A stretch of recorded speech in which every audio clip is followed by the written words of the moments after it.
Bien, muchas gracias. Pues bueno, vamos a comenzar aprovechando el tiempo, que el tiempo es oro en estos días, nuestro recurso no renovable más importante que contamos todos y cada uno de nosotros. Pues vamos a platicar de este tema de declaraciones anuales de personas físicas, porque es una obligación que nos atañe a ti, a mí y a todos nosotros. Es una obligación tributaria, la cual, pues bueno, hoy en día la autoridad ha puesto mucho énfasis en esto, porque es la principal obligación que vamos a tener por el impuesto más importante. Pero ¿de dónde va naciendo toda esta obligación? ¿Dónde se va desarrollando todo este esquema? Bueno, siempre vamos a partir de dónde, de nuestra Constitución. La Constitución Política de los Estados Unidos Mexicanos, por ahí en su artículo 31, fracción cuarta, nos dice, todos los mexicanos van a contribuir para el gasto público de manera proporcional, equitativa. Entonces, es una obligación que nos atañe a ti, a mí, a todos los que somos mexicanos. Y a lo mejor de ahí te sale la primer pregunta. Oigan, ¿y entonces los extranjeros no pagan impuestos? Por supuesto que sí, lo que pasa es de que nuestra Constitución se encuentra dividida y en este artículo 31 marcaba las obligaciones para los mexicanos. Sin embargo, en otras secciones de la Constitución es donde marca la obligación para los extranjeros. Recordemos que nuestro impuesto principal, que va a cumplir 100 años, así es, mis estimados alumnos, 100 años. Hace 100 años estaba el presidente Calles gobernando este país. Y él fue el que dijo, bueno, pues vamos a traer, situemos un poquito el contexto de lo que estábamos viviendo hace 100 años, y bueno, pues veníamos de todo el tema de la Revolución Mexicana, se estaba consolidando, estaba retomando el país, y bueno, estaba entrando en un orden, y ese orden requería recursos. Y entonces el presidente Calles dice, bueno, pues vamos a necesitar una regulación. ¿De qué manera? Pues con un impuesto que se maneja a nivel mundial, que es un impuesto sobre la renta. Por supuesto que no se llamaba así, impuesto sobre la renta, pero grababa lo que es las modificaciones patrimoniales. En el momento que tú tenías una modificación patrimonial positiva, o sea, un ingreso, ibas a pagar una parte de ese impuesto. Entonces, este impuesto sobre la renta, que es el impuesto eje en nuestro país, pues bueno, va a cumplir 100 años y es el impuesto más importante. Y es el que se maneja desde la Constitución. Vamos a contribuir con el impuesto sobre la renta y vamos a tener otros impuestos adicionales, pero el principal es impuesto sobre la renta. Ahora, la pregunta sería, ¿y por qué dice eso, mi estimado profesor Miguel Ángel Hernández? ¿Por qué dice que es el más importante? ¿Dónde lo señala? ¿Dónde nos lo va a manifestar? Y para esto me voy a permitir precisamente compartir algunas láminas, las cuales vienen a confirmar, vienen a retomar, y la base que ustedes tienen que tomar, mis estimados muchachos, jóvenes, estudiantes de esta carrera, de esta bonita profesión de contaduría, donde tenemos siempre que tener el fundamento. Entonces, para esto voy a compartir lo que sería nuestra ley de ingresos. Ley de ingresos de la Federación. Y aquí en nuestra ley de ingresos, recordemos que es una ley que entra dentro del paquete económico propuesto por el Ejecutivo, en este caso por nuestra presidenta Claudia Sheinbaum, la doctora Claudia Sheinbaum, que va a presentar y se presenta por el Poder Ejecutivo, se le presenta al Legislativo, se presenta en el mes de septiembre para que entre en negociación, para que sea aprobado por el Poder Legislativo y después se regrese al Ejecutivo para su publicación en el Diario Oficial de la Federación. Bueno, esta Ley de Ingresos 2025 nos marca primero cuál es lo que se espera obtener en materia tributaria en todo el país durante un ejercicio, un año fiscal, del 1 de enero al 31 de diciembre. Entonces, nos indica, vamos a ir este año 2025 por 9 billones de pesos. 9.300.000 millones de pesos. Sale. Y de esos 5.297.000, que si quieren los cerramos a 5.300.000, van a venir por la parte del tributo, de los impuestos.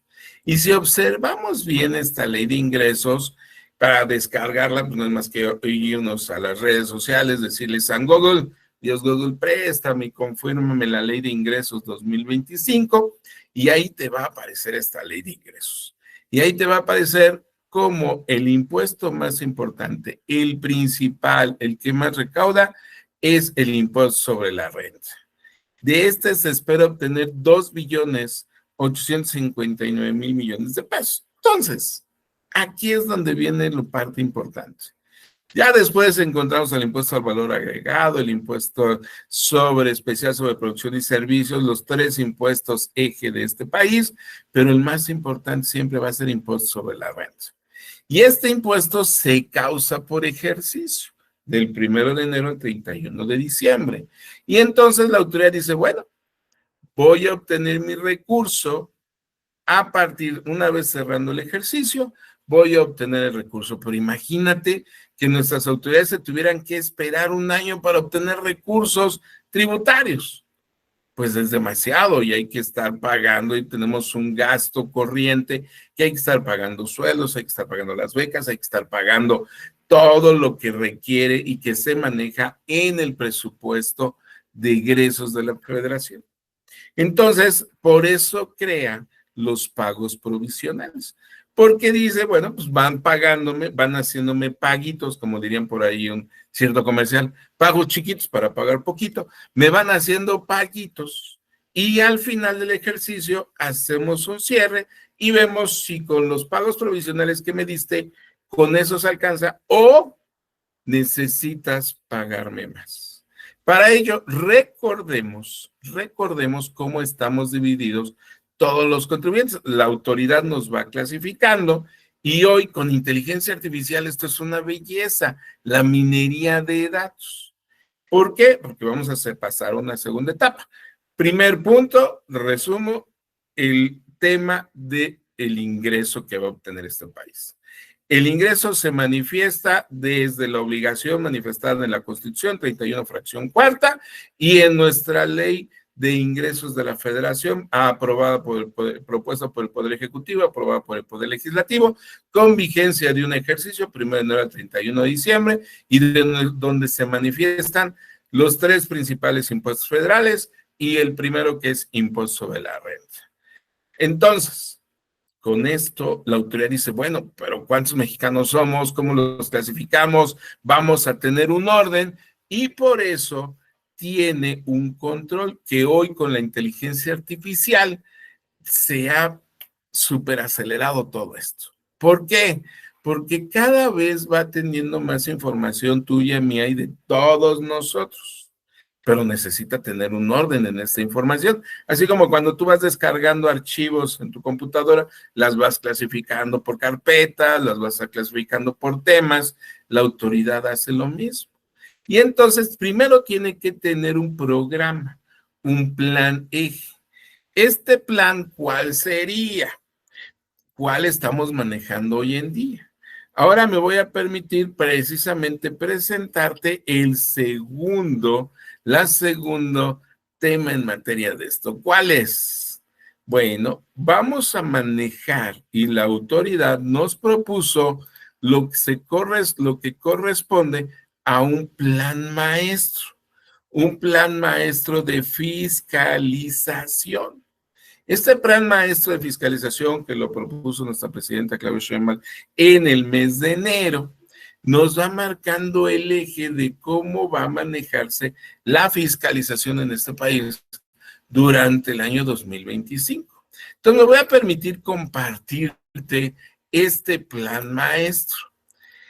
Igual, necesitas descargarlo, quieres conocerlo un poquito más, aquí por cuestiones de tiempo, pues no lo voy a profundizar como quisiéramos, pero para que tengas la idea, así nada más le googleas Plan Maestro 2025 y ya sabes, te manda como 10 millones de respuestas, tú te vas a las primeras, buscas Plan Maestro 2025, Secretaría de Hacienda, y te vas a encontrar esto, el Plan Maestro. Pero, ¿qué es lo interesante de este plan maestro? Que nos va manejando las diferentes directrices en materia de fiscalización, las cuales va y debes de tener muy en cuenta, porque de aquí se va a dirigir todo el esquema de fiscalización que va a tener y que va a implementar la Secretaría de Hacienda a través de su órgano desconcentrado, Servicio de Administración Tributaria, conocida por todos nosotros como SAT. ¿Y qué es lo que va a hacer este plan maestro? Nuestra presidenta Sheinbaum dijo, bueno, nos vamos a ir sobre ubicar algunos ejes que vamos a manejar. ¿Cuáles van a ser esos ejes de trabajo para 2025? Muy sencillito, muy prácticos, muy fáciles y por lo mismo beneficio para todos. ¿Cuál va a ser este esquema? Vamos a mantener la austeridad republicana y disciplina financiera y fiscal. ¿Qué es esto? Nos van a seguir pidiendo que cumplamos con nuestras obligaciones fiscales. No va a haber condonación a grandes contribuyentes, eso lo hemos visto. Hay un plan, sí hay un programa de reducción tributaria, pero para contribuyentes con ingresos hasta 35 millones de pesos. Recordemos que los grandes contribuyentes llegan a tener más de 1,000 millones de pesos de ingresos en el año, o sea, a ellos no les toca esto. Y lanzarán la simplificación y digitalización de trámites. Y esto ya lo estamos viendo, ¿por qué? Porque también van a modificar la página del SAT, ya la han ido modificando y han ido haciendo modificaciones en diferentes declaraciones. Si ya estás trabajando, si ya estás ejerciendo, te habrá tocado por allá del mes de febrero que de pronto nos dieron otro formato de DIOT. Que el año pasado, bueno, que este año presentaron otro formato de DIOT. También hicieron modificaciones en las declaraciones anuales. Y bueno, ¿esto por qué? Porque viene dentro del plan maestro de fiscalización. Entonces, sobre esta dinámica la autoridad está trabajando. Pero ¿qué es importante que vayamos observando? ¿Cómo nos clasifica la autoridad para poder ubicar nuestra principal obligación? ¿Y dónde se habla de las obligaciones de los contribuyentes? Desde el artículo, recordemos, y si tienes por ahí tu Código Fiscal de la Federación, recuerda, artículo 27 del Código Fiscal de la Federación, nos va a manejar y nos va a manifestar la obligación desde la inscripción que tenemos que hacer cuando tenemos una actividad económica hasta la presentación de obligaciones. Pero a lo mejor estarás pensando tú, oiga, profesor, pero yo no trabajo y ya me fui a dar de altas. Ya me dijeron que me fuera a inscribir y no trabajo. ¿Por qué se dio esto?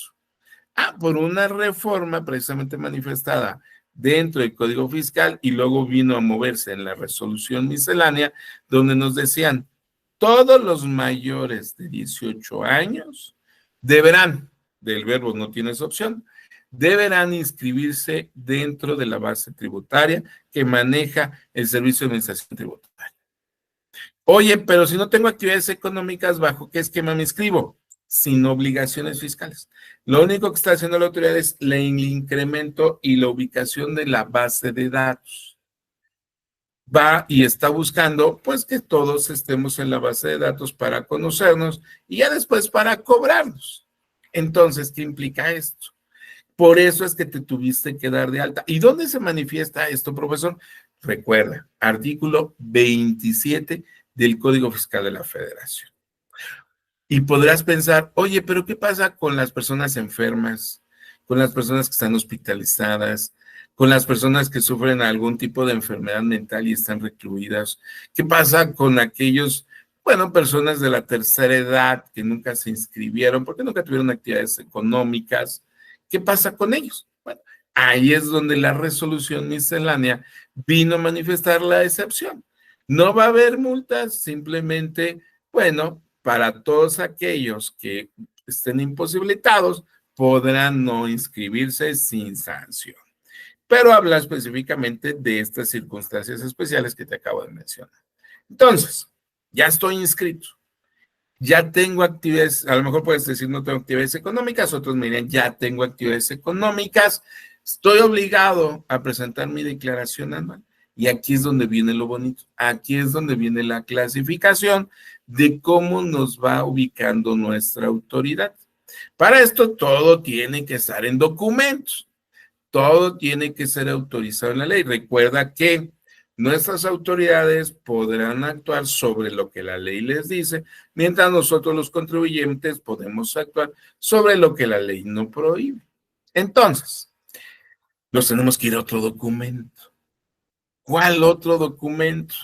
Ahora nos vamos a ir a un informe que presenta nuestra autoridad hacendaria cada trimestre. Este venía en orden desde el presidente Andrés Manuel, lo venía presentando. Después en 2024 se presentó el primer trimestre, ya no se presentó el segundo ni el tercero, pero el cuarto sí, y es el último que se ha presentado. Te lo voy a presentar. Ahora sí que lo presentó el SAT y ahora te lo voy a presentar yo a ti. Este se llama un informe tributario y de gestión. Este informe tributario y de gestión, el último que hoy tenemos, es el del cuarto trimestre. Mira, te lo voy a compartir. Y este informe también te podrás decir, ¿dónde lo obtengo con profesor Miguel Ángel? Así le googleas. Informe tributario y de gestión al cuarto trimestre 2024. ¿Y por qué es importante este informe en esta charla? Porque nos va a hablar cómo estamos clasificados los contribuyentes para poder cumplir con nuestras obligaciones. Y una de ellas es precisamente la declaración anual. Una de esas obligaciones es nuestra declaración anual. Fíjense todo lo que tenemos que recurrir para poder ubicar esta obligación que hoy se manifiesta y que debimos de haber cumplido algunos, y a lo mejor otros no las han cumplido, y ya el SAT con inteligencia artificial empezó a mandar recordatorios, ya empezó a decir, oye, no me has presentado tu anual, ahí te le encargo, ahorita te voy a enseñar una cartita de invitación que llegó de un contribuyente y que bueno, que tiene que cumplir con su obligación. Pero primero esto, fíjate, esto que ves en pantalla es parte de nuestro informe tributario y de gestión del cuarto trimestre de 2024. ¿Cómo nos tiene clasificados la autoridad y cómo en un momento dado se obtiene la recaudación de todos y cada uno de nosotros? Aquí en esta base estás tú y yo y todos nuestros amigos y toda nuestra familia que estamos dados de alta en el SAT. ¿Por qué? Porque hoy la base de datos del SAT nos dice, mira, yo tengo 66 millones de contribuyentes activos, no significa que están todos. ¿Por qué? ¿Cuánto sería la base de contribuyentes? Ahorita la base de contribuyentes activos y no activos anda alrededor de 80 millones de contribuyentes. Pero los que estamos activos, los que estamos generando, los que estamos en un momento dado registrados, los que nos están dando CFDI, los que estamos pagando impuestos, estamos aquí en estos 66 millones. Y aquí se aplica una ley, te acordarás, en algún momento dado de tu vida académica, que te explicaron la ley de Pareto, el famoso 80-20. El 80% genera, o el 80% de los recursos los genera el 20% de los contribuyentes. El 20%, pues bueno, es como se maneja. Y aquí lo vamos a manifestar. Mira, grandes contribuyentes, que hasta eso no son muchos, por eso es la ley de Pareto, grandes contribuyentes son 16,000. Nada más 16,000 grandes contribuyentes. Estos le aportan nada más el 52%, como lo ves en pantalla, el 52% de la recaudación de este país. O sea, ellos le aportan o le van a aportar de los 5 billones que veíamos, ellos le van a aportar 2,500,000,000. Y aún así obtienen utilidades y aún así van bien.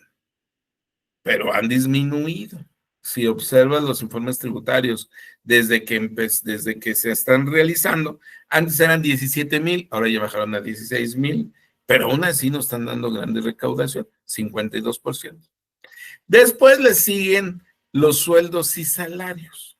Todos aquellos que estamos inscritos en sueldos y salarios representamos 51 millones de la base de datos de contribuyentes y le aportamos solamente el 25%, un cuarto de la recaudación de este país.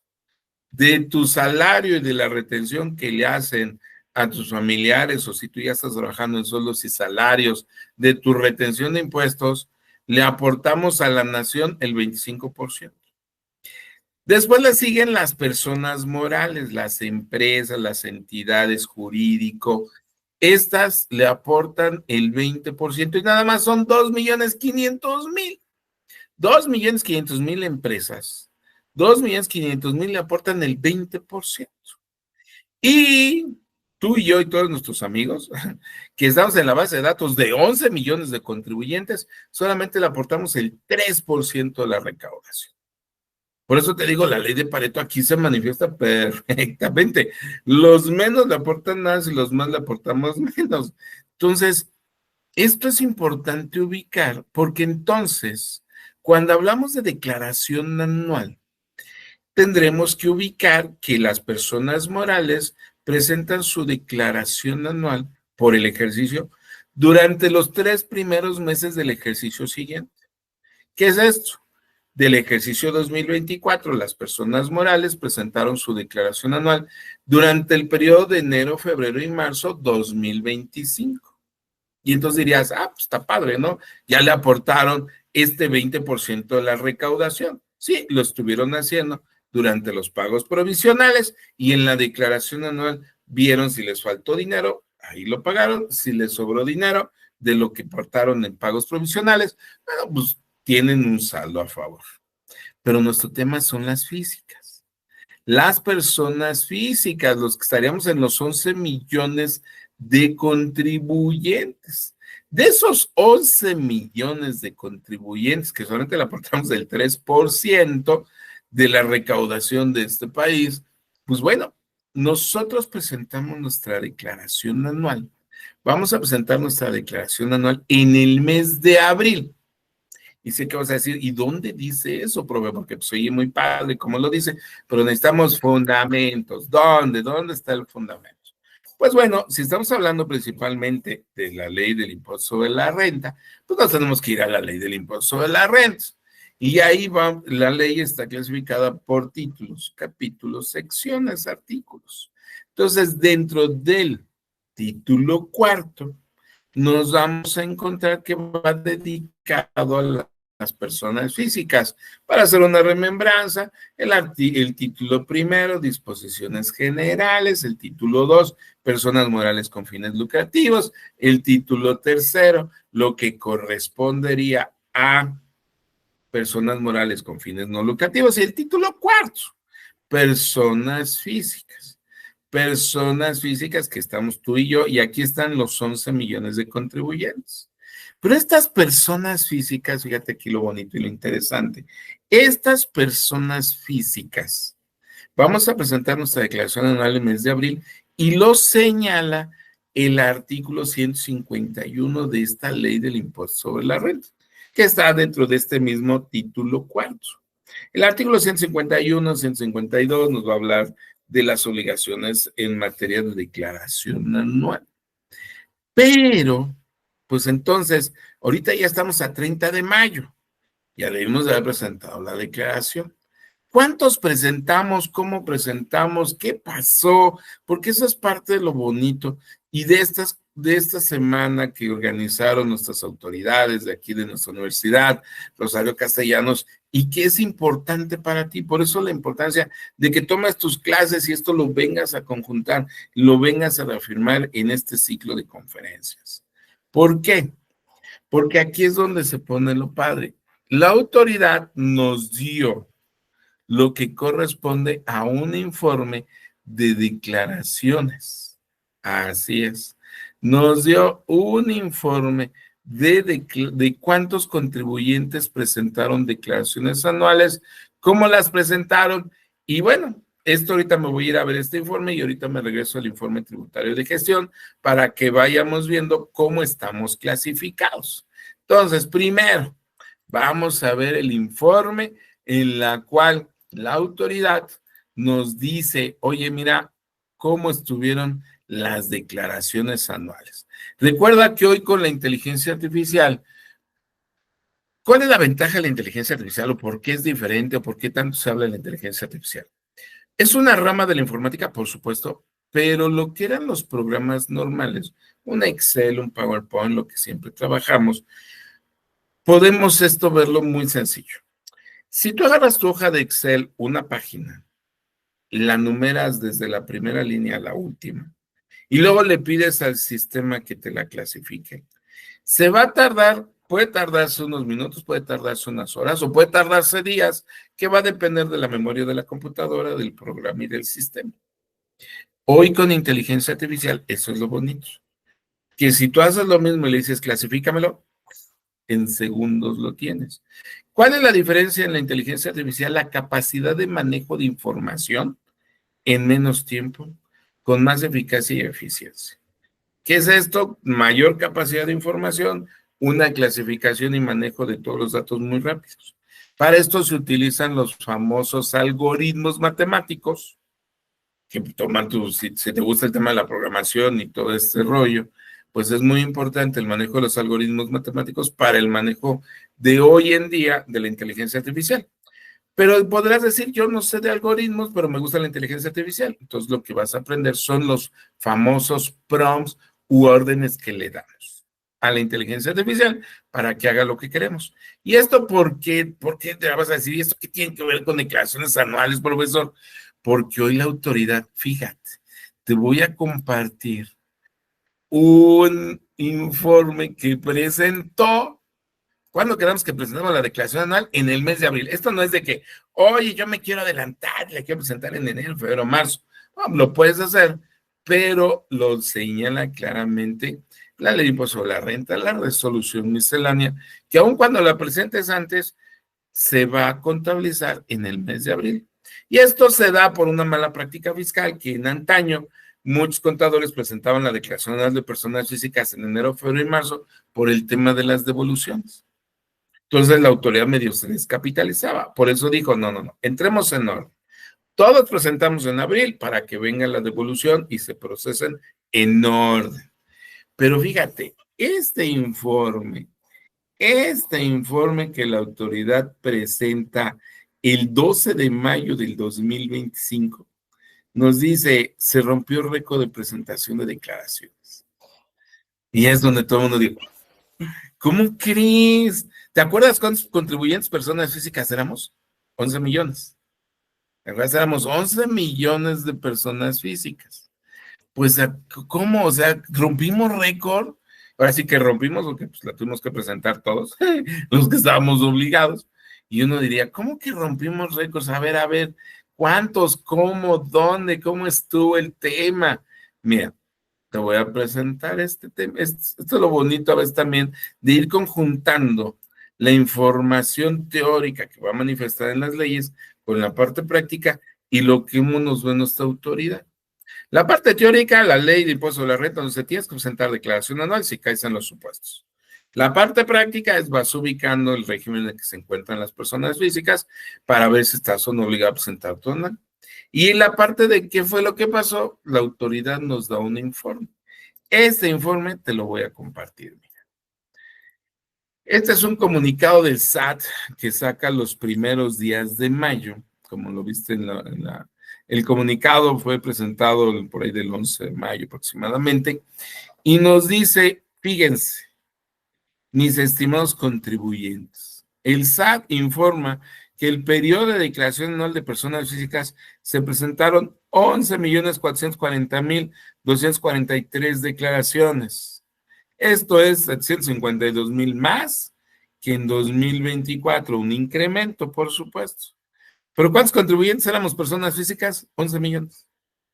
¿Cuántos presentaron? 11 millones. O sea, en términos globales, como físicas, hemos cumplido. Términos globales, pero no falta el arroz negro no falta el arrocito negro, diría la abuela. No falta ese arrocito negro, ese arrocito que se te quemó. ¿Por qué? Porque siempre van a haber algunos contribuyentes que no lo han presentado. Pero en este caso, 11 millones presentamos la declaración anual. O sea, estamos cumpliendo con nuestras obligaciones tributarias.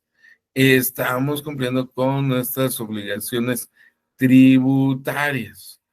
Entonces, esto nos lleva a que, pues bueno, al estar cumpliendo con nuestra obligación, pues esto también arrojó que hubiera en un momento dado saldos a favor, que es lo que ahorita pues muchos todavía estamos esperando, nuestros saldos a favor. Y tú dirías, bueno, ¿cómo andamos en el tema de saldos a favor?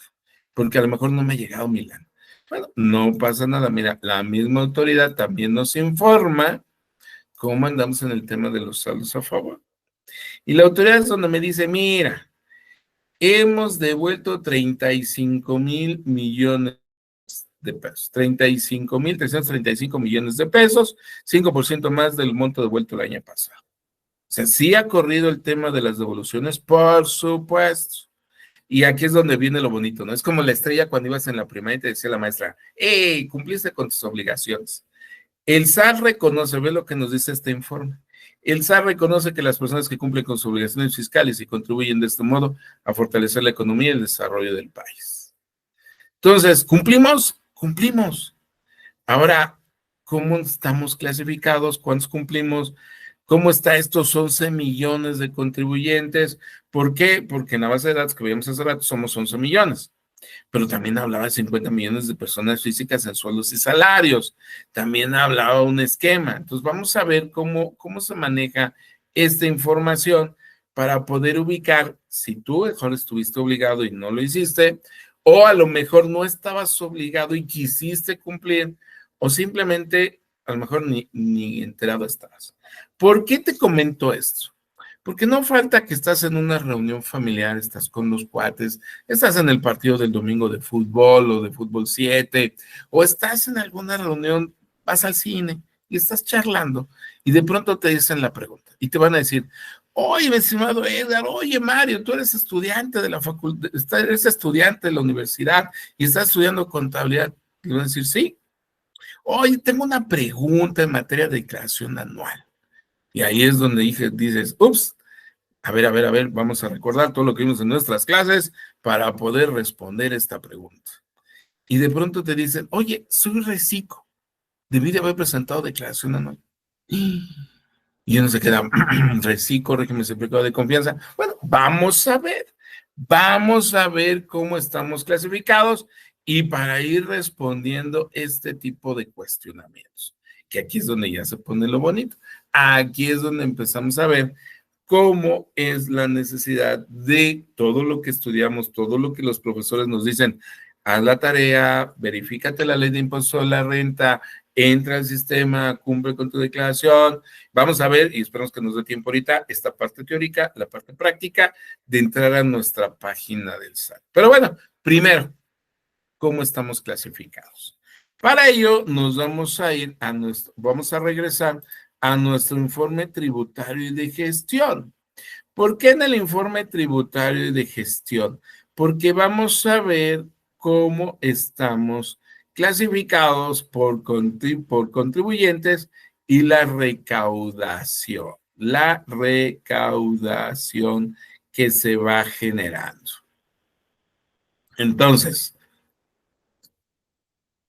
te voy a presentar precisamente cómo estamos reconocidos en este informe tributario y de gestión, lo que correspondería a los diferentes regímenes fiscales para poder ubicar cómo está tanto la recaudación en impuesto a la renta y si nos da tiempo ahorita, ¿por qué no ver la recaudación en materia de IVA, en materia de IEPS? ¿Por qué? Porque aquí es donde vas observando precisamente pues todo lo que vamos aprendiendo con nuestros profesores, cómo se va manifestando. Entonces, para esto voy a compartir otra vez pantalla para observar nuestro informe tributario y de gestión y poder ver, esto lo voy a tratar de poner un poquito más grande, vamos a ver si nos deja el sistema. No, aquí se va a ver muy chiquito, vamos a ver acá, vamos a ver acá. Aquí está. Pues bueno, a ver. Vamos a ver, ustedes me dicen si ahorita se ve, si se alcanza a ver. Bien. Este cuadro número 4 de ingresos tributarios por régimen nos va señalando cómo estamos clasificados. ¿Por qué? Porque en este caso vamos a observar lo que corresponde a personas morales. Bueno, pues sabemos que título 2, personas con fines lucrativos, pues están presentando su declaración anual, que lo hicieron durante los 3 primeros meses del año y que estamos hablando más o menos de 2,5 millones de contribuyentes. Pero están las personas morales con fines no lucrativos que también debieron de haber presentado su declaración anual, nada más que ellos lo hacen a más tardar el 15 de febrero de cada año. Ellos presentan su declaración anual de personas morales con fines no lucrativos. Pero vámonos a nuestro tema, personas físicas. Y en personas físicas, de acuerdo a nuestra actividad económica, la autoridad nos clasifica. Por ejemplo, con actividades empresariales. La principal, la compra, venta, el changarrito de la esquina, la tiendita, el tienda grande, pero que estén dados de alta como personas físicas.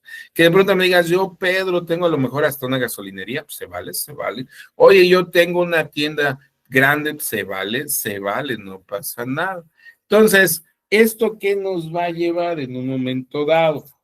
A que esta clasificación, ¿cómo nos tiene la autoridad? Actividades empresariales. Estoy registrado, estoy reconocido como actividad empresarial. Muy bien. Ahora, ¿cuántos regímenes fiscales existen para actividades empresariales? Bueno, y aquí es donde empezamos a ver precisamente la autoridad cómo nos tienen clasificados. Primer rengloncito, actividades empresariales y profesionales, lo que se conoce como régimen general. Artículo 100, impuesto sobre la ley del impuesto sobre la renta, nos dice actividades empresariales y profesionales son actividades regidas por el Código Comercio, el Código Civil, pero para efectos tributarios los vamos a juntar. ¿Por qué? Porque en la dinámica de la determinación del impuesto se hace de una manera. Ok, entonces en actividades empresariales debimos de haber presentado declaración anual, sí, ¿cuándo? En el mes de abril, lo que sería para el régimen general. Y aquí es donde entramos. Actividades empresariales y también lo que se conoce como servicios profesionales independientes u honorarios. Honorarios, conocidos, bueno, yo siempre utilizo la frase de conocidos coloquialmente como honorarios, pero oficialmente la ley de impuesto a la renta me habla de servicios profesionales. Bien, arrendamiento, uso o goce temporal de bienes. Arrendamiento también se va a concebir dentro del régimen, lo que se conoce como régimen general. Y también estuvo obligado a presentar declaración anual. Por supuesto que estaba obligado a presentar declaración anual. Entonces, en arrendamiento, uso, goce temporal de bienes, debe haber presentado sus pagos provisionales, definitivos, sus pagos provisionales, perdón, y su declaración anual en el mes de abril. Oye, pero Miguel, sigue simplificado de confianza. Lo que se conoce como el régimen RECICO, régimen simplificado de confianza. Régimen, sí, simplificado, confianza, RECICO. ¿Y ellos qué crees? Recordaremos octubre 2024. La autoridad dice, les voy a dar una facilidad. Nuestros amigos de RECICO no van a presentar declaración. Y muchos se pusieron felices porque dijeron, oh, no voy a presentar declaración anual, me voy a ahorrar una lana, no voy a pagar al contador para que me haga la declaración. Entonces, la autoridad, por el año 2024, no puso formato para presentar la declaración anual. No lo puso. Entonces, ¿qué implicó esto? Que en régimen simplificado de confianza, que también se encuentran actividades empresariales, servicios profesionales, arrendamiento. ¿Los tres actividades económicas están en este régimen? Sí, nada más que su peculiaridad es que sus ingresos son hasta 3,5 millones. 3 millones de pesos, 3,5 millones de pesos por ejercicio. Entonces, en el régimen simplificado de confianza no hubo anuales. no hubo declaraciones anuales. Y entonces aquí la pregunta sería, oye, ¿y qué afectación pude haber tenido comparativamente con el régimen general, que sí presentó declaración anual? Bueno, te podría hablar de tres características muy simples, muy sencillas entre uno y otro. En régimen general, que es actividad empresarial, honorarios, arrendamientos, dentro de estos tres, al presentar su declaración anual, pudieron haber deducido sus deducciones personales. Estas son gastos médicos, hospitalarios, que pudieron haber sido nutriólogos, eso que ya la pancita ya creció, vamos con el nutriólogo que nos dé su CFDI, vamos, de pronto estamos un poco tristes, pues vamos con el terapeuta también, oye, que necesito una operación, pues vamos a un gasto médico, oye, que dentista también, que los lentes también, todas estas deducciones personales, que gastos funerarios también, oye, nada más que ahí se tenía que haber muerto alguien también, oye, que transporte escolar, pero eso nada más obliga a todas las escuelas que transportan a todos los niños de la escuela, que intereses reales, que la prima de seguro, gastos médicos, todas las deducciones personales se presentan en la declaración anual. Entonces, régimen general, si tuvo chance de declaración anual. ¿Qué otra característica? Que en actividades empresariales, en régimen general, tienes derecho a deducir deducciones. En régimen simplificado de confianza, además la dinámica, dice la autoridad, bueno, pues si tienes derecho a tus ingresos menos deducciones efectivamente pagadas, pero tu límite son los 3,5 millones. Dices, bueno, y aparte la tasa del impuesto. La tasa del impuesto que no supera el 2%, que tú dices, bueno, entonces se pone padre. O sea, es una tasa pequeña, con un ingreso pequeño y que vale la pena. En cambio, en actividades empresariales, régimen general, honorarios y arrendamiento, la tasa se puede ir hasta el 35% de impuesto sobre la renta. Entonces, sí es bastante fuerte. Bueno, entonces, primera diferencia, régimen simplificado de confianza no presentó anuales, régimen general sí presentó anuales. Oye, obtuve ingresos por dividendos. Soy un empresario, se te acercó una familiar, es empresario, socio accionista y dice, oye, tengo que presentar declaración anual. Pues aquí el tema es, ¿obtuviste ingresos por dividendos? Sí, suertudote, te dieron dividendos, sí hay que presentar declaración anual. ¿Por qué? Porque obtuviste ingresos por dividendos, hubo una retención y hay que avisarle a nuestras autoridades. Entonces, sí presenté declaración anual.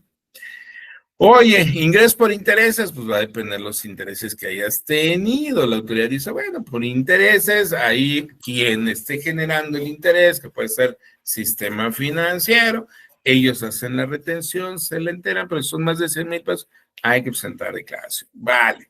Oye, demás ingresos. Los demás ingresos que pudo haber sido enajenación de bienes, adquisición de bienes, un premio, pues bueno, pudimos haber presentado declaración anual, por supuesto, ingresos del extranjero que hayamos obtenido. Entonces la autoridad dice, bueno, pues en los demás ingresos pudiste haber presentado declaración, dependiendo de las circunstancias, en el mes de abril. Pero viene alguien bien padre. Actividades empresariales con ingresos a través de plataformas tecnológicas. Oye, que me gusta vender a través de Mercado Libre. Mi única venta lo hago a través de Mercado Libre. Perfecto. Entonces, ¿qué implica eso? Que si te diste de alta en plataformas tecnológicas, puedes realizar actividades empresariales, prestación de servicios o arrendamiento.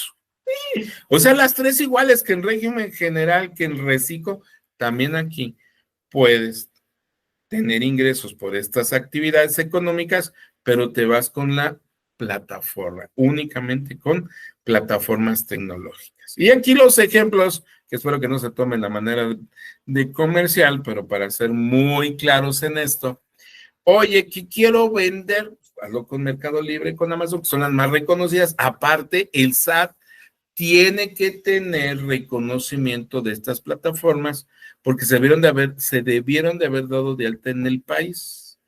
Si no están dadas de alta en el país, entonces se toma como una importación. Que de pronto apareciera una plataforma, voy a inventar, ¿no? Chiquitibum de China.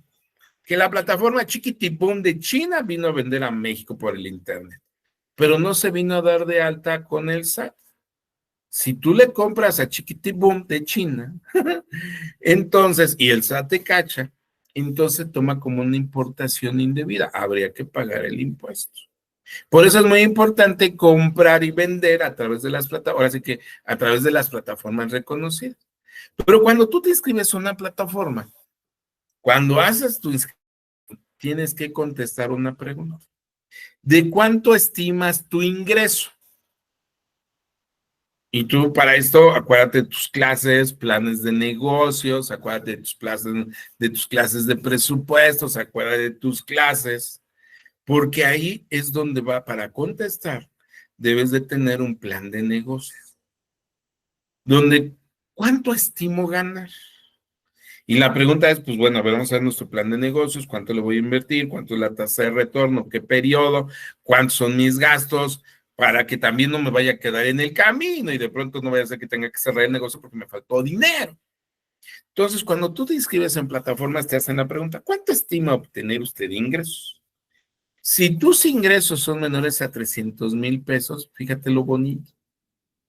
Todas las retenciones que te haga la plataforma se consideran como pagos definitivos y olvídate de declaración anual. La autoridad dice, eres de los pequeños, te voy a dar chance.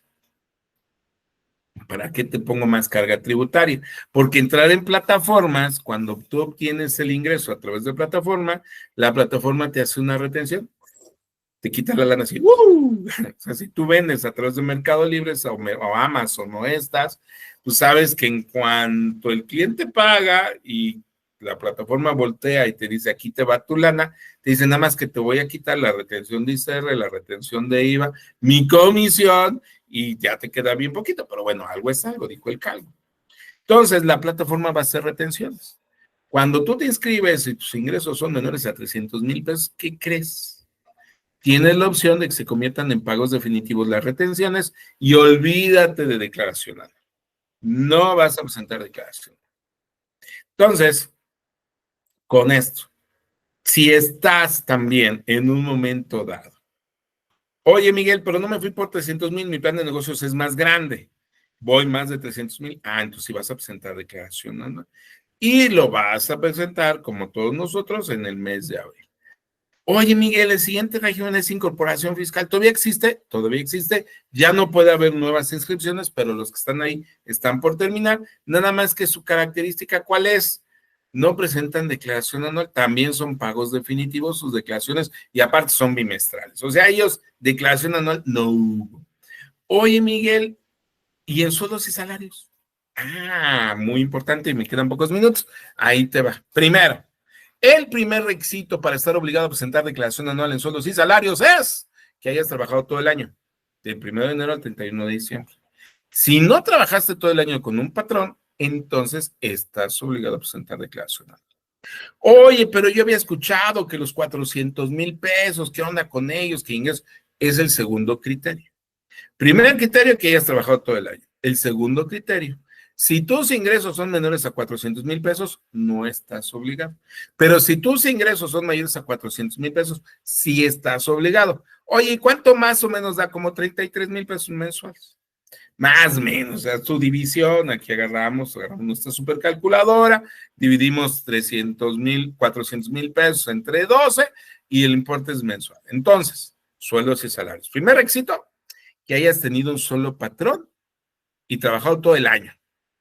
Tus primeros requisitos, bueno, ya cumplí con el segundo requisito, tus ingresos.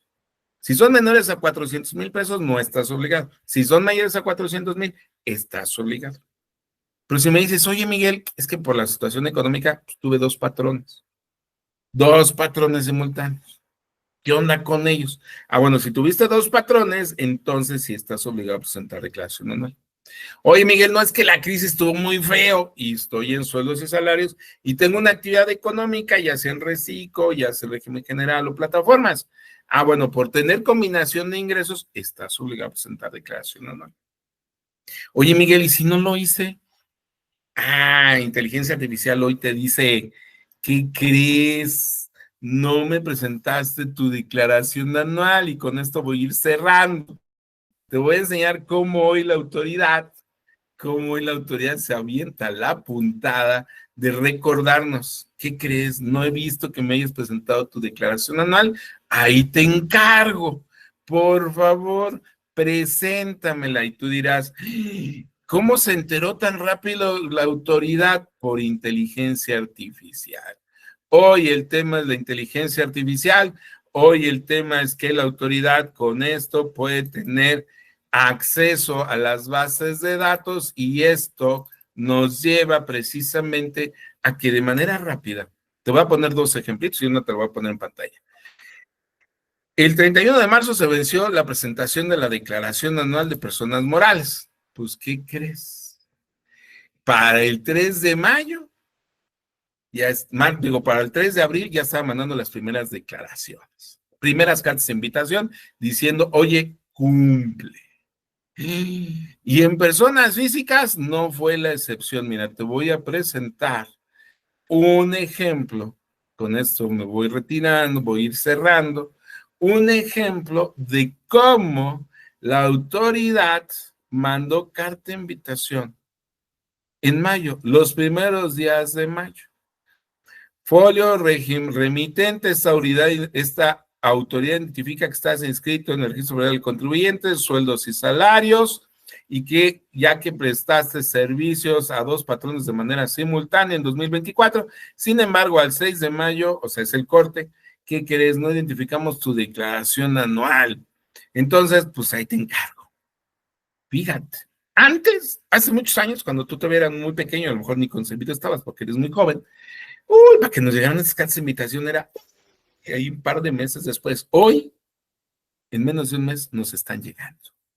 Entonces, si no presentaste tu declaración y estabas obligado, ya la autoridad te está recurriendo. Ahora, Miguel, ¿qué pasa si tuve ingresos por premios, por donativos, por préstamos, si tuve una herencia, si vendí mi casa habitación? ¿También estoy obligado a presentar tu declaración anual? Sí, pero solamente de manera informativa. No vas a pagar impuestos. Porque esto es muy típico. De pronto nos da miedo decir, ay, es que vendí mi casa y qué onda, voy. Mira, vendiste tu casa, no pasa nada. Siempre y cuando no supere las 700,000 UDIs, están exentas de pago de impuesto a la renta. O sea, estamos hablando más o menos como de 5 millones de pesos, que ya, si vendes una casa de 5 millones, pues no es casita, ¿no? Ya es una casa depa y en colonias de alto plus, pero si vendiste la casa, tienes que presentar tu declaración anual para que se conserve la exención. Artículo 93 artículo 93 de la, no, ese artículo, ay, a ver, aquí tengo, siempre se me va, en materia de ingresos exentos, sí, 93 de impuesto sobre la renta, ingresos exentos, si vendiste tu casa. Oye, que me heredó mi abuelita y ya me entregaron mi herencia. ¿Cuánto te heredaron? 10 millones de pesos. Ay, humildemente. 10 millones de pesos tienes que presentar declaración anual. ¿Y voy a pagar impuestos? No, nada más te vas a dar datos informativos. Oye, que pues tuve un préstamo. Me prestaron, me dieron donativos, tuve un premio. Los tres en su conjunto superaron los 600,000 pesos. Tienes que presentar datos informativos.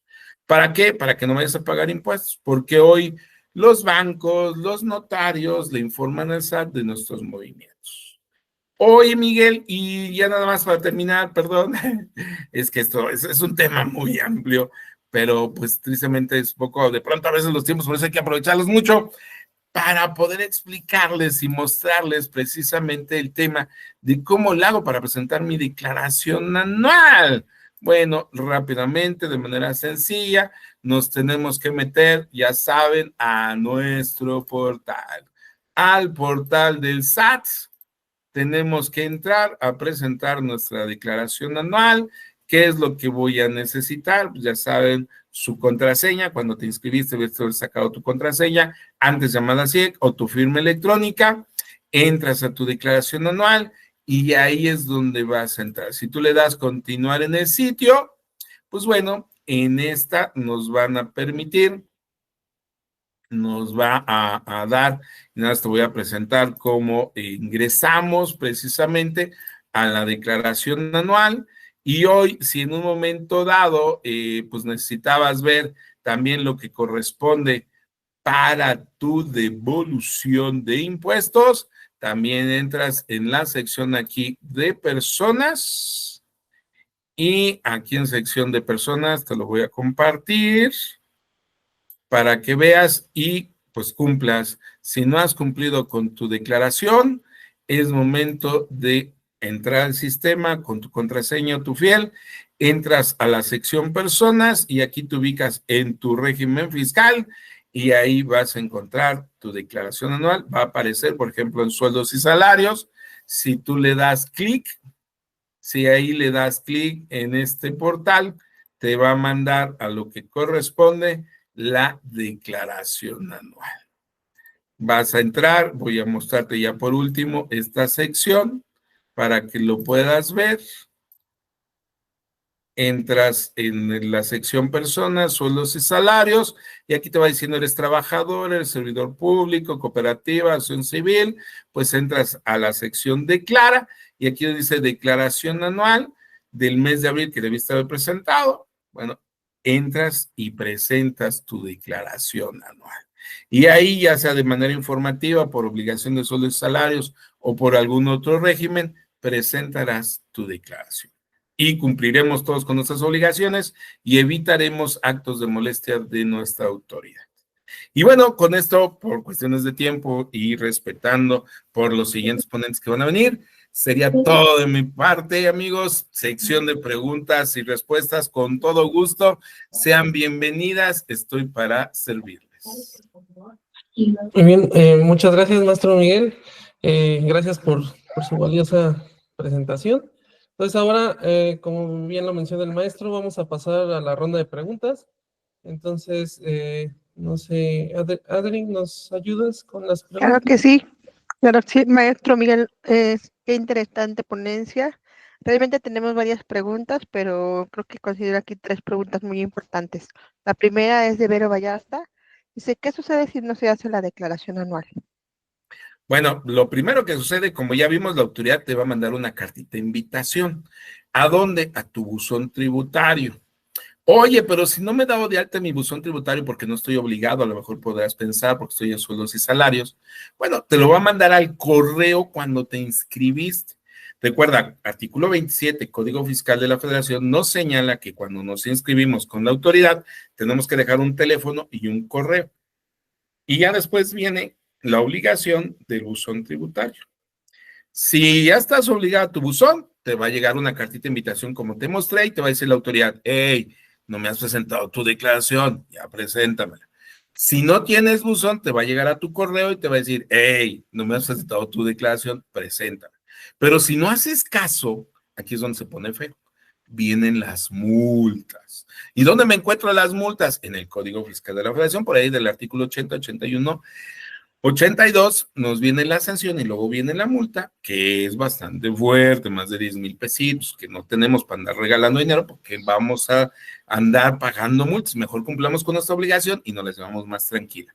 Entonces, ¿qué puede pasar? Que la autoridad te va a recordar, vía carta de invitación, que si no lo cumples te puede mandar una multa y la multa pues habría que pagarla. Entonces, ya es un acto de molestia que nos podemos evitar simplemente con presentar nuestra declaración anual. Ok, muchas gracias.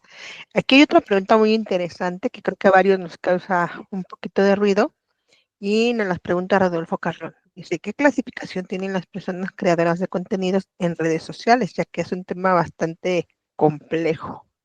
Eso es padre, si me encuentran a mí, también pueden ubicarme, googlean mi nombre o googlean el corredor de los impuestos, es una mi marca, ahora sí que es mi marca, con la que me presento en las redes sociales, y sí, muchos nos encanta el tema de creación de contenido, unos sueñan o buscan volverse influencers, que hoy es una de las áreas que también podemos explorar, y más ustedes como jóvenes. Y el tema es, ¿qué hago cuando creo contenido? Bueno, estoy haciendo una prestación de servicio. No hay una enajenación, aquí simplemente ir viendo los conceptos. Hay una enajenación de bienes, nos vamos a Código de Comercio, no hay una actividad de comercio. Hay un uso o goce temporal de bienes, tampoco. Entonces, ¿qué es lo que estoy haciendo? una prestación de servicios. Estoy creando contenido. Oye, pero también puedo estar en el tema de como si estuviera creando un libro. Bueno, pues si estuvieras creando un libro digital, pues también lo tienes que reconocer y lo tienes que dar de alto. Y ahí te reconoces como autor. Pero si únicamente es, oye, pues ya me subí a YouTube, ya tengo mi primer 1,000,000 de seguidores, ya estoy monetizando como se le conoce, bueno, pues nos damos de alta precisamente en plataformas tecnológicas, generación de contenido en prestación de servicios. Ok, muchísimas gracias. Tenemos otra pregunta que dice aquí, ¿se puede conciliar con el SAT si no declaramos? Se puede conciliar, si no declaro. Digo, el concepto conciliar nos puede llevar a muchas definiciones, pero voy a tomar una. ¿Qué sería conciliar? No declare, el SAT me lo pide. Puedo llegar y decirle, oye, dame chance, ¿no? No lo hice, no me vayas a multar. Sí, el Código Fiscal te lo permite. Hay un artículo muy importante.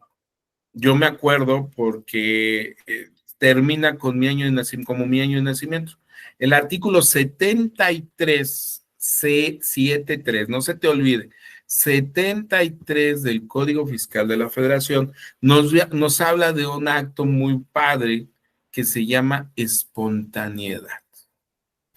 Si tú sabes que has incumplido con una obligación, pero cumples de manera espontánea, o sea, antes que la autoridad lo detecte, y hoy con inteligencia artificial, pues ya viste que anda muy rápido, pero antes que la autoridad lo detecte, puedes presentar tu obligación. Por supuesto, si hay un impuesto a pagar, pues habrá que pagarlo, con sus debidas actualizaciones y recargos. Recuerda que cuando no pagamos un impuesto, se convierte automáticamente en un crédito fiscal, y ese crédito fiscal pues viene de la mano con sus hermanitos, actualizaciones y recargos. Eso ni Dios Padre nos los quita. Eso lo tenemos siempre que cubrir. Pero ¿qué me ahorro con una espontaneidad? Las multas. Recuerda que cuando la autoridad detecta una inconsistencia, una irregularidad o un incumplimiento y la autoridad nos manda requerimiento, porque es muy diferente una carta de invitación a un requerimiento, la autoridad nos manda requerimiento, entonces ya viene de la mano con una multa. Si yo actúo de manera espontánea, entonces me ahorro la multa. La multa, recuerden de sus clases de derecho, puede ser de forma de fondo de procedimientos, y estas te pueden llegar hasta el 100% del crédito. ¿Qué es esto? Oye, debo 1,000 pesos, pero la autoridad me cachó y me multó. ¿De cuánto es la multa? Pues pueden ser de 800, 900 o hasta 1,000 pesos o más, ¿eh? O sea, las multas, ¿por qué? Porque la autoridad dice, su argumento ¿cuál es? Pues como no te portaste bien y yo tuve que venir y encontrarte y reclamarte, entonces yo ya ejercí facultades y por lo tanto te va a salir más caro. Entonces, aquí, ¿qué nos queda? La espontaneidad. Artículo 73, en el cual antes que nos llegue el requerimiento, puedo cumplir de manera espontánea. ¿Y qué es espontánea?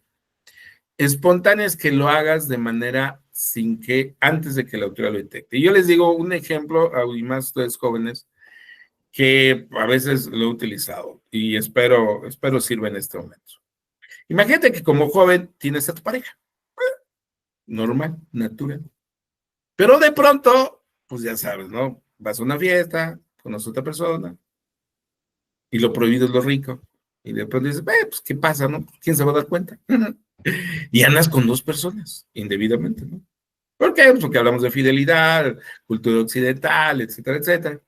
Pero de pronto tu Pepe Grillo, tu conciencia, tu mente te dice, oye, te estás portando mal, tienes que dejar a una. Y dices, bueno, pues está bien, dejó a una y nunca se enteraron. Bueno, actuaste de manera espontánea, de manera que antes que se enteraran, porque si se hubieran enterado, pues mira, dos sanciones no te hubieras quitado. Lo mismo es con la autoridad. Si sabes que no has cumplido con tu declaración anual y lo haces antes que la autoridad lo detecte, te ahorra las multas. Ahora, la espontaneidad es antes que la autoridad lo detecte con requerimiento. Pero ¿qué pasa si me llegó la carta de invitación como la que te mostré? Las cartas de invitación no son actos de autoridad. Las cartas de invitación están fundamentadas en artículo 33, Código Fiscal de la Federación, donde son programas de cumplimiento de invitación al contribuyente. Entonces, si me llegó una carta de invitación, ¿ya me gané mi multa? No, no. Es eso, una carta de invitación para que vayas y cumplas, y todavía pasa por el tema de la espontaneidad. Entonces, sean espontáneos, artículo 73, cumplan con sus obligaciones antes que llegue la autoridad. Muchísimas gracias, maestro. Bueno, las otras preguntas vienen en el mismo sentido de las multas, de la cantidad de las multas y todo esto, pero creo que son muy repetitivas las preguntas. Entonces creo que sería muy importante volverlo a invitar para que nos hagan una aclaración puntual sobre el tema de las multas del SAT. Con gusto. Muchísimas gracias, maestro Jess Hernández. Sí, muchas gracias, maestro. Pues agradecemos profundamente esta ponencia tan enriquecedora para nuestra comunidad universitaria, para los docentes también. Entonces, como muestra de agradecimiento, queremos